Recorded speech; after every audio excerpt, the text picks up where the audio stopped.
Hello, we're studying lizards in science. We are doing a project, and this is what it looks like.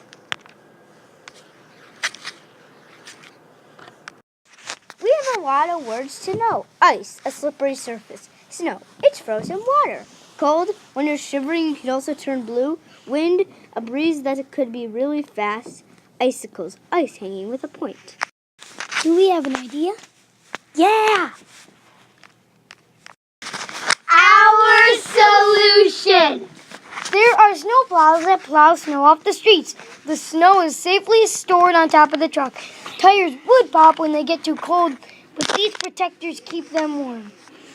And these windshield wipers are so strong that they can push all the blizzard snow off.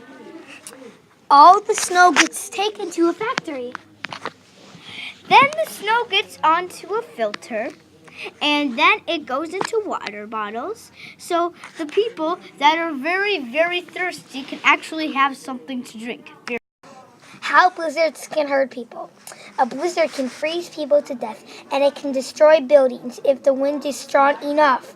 They can prevent people from leaving home to get food, medicine, or water. Blizzard.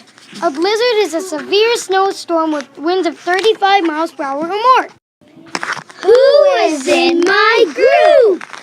Salvatore. Annalise. Caroline. This is me, Caroline. This is me, Annalise. And this is me, Salvatore. Dun dun dun dun dun. Blizzards!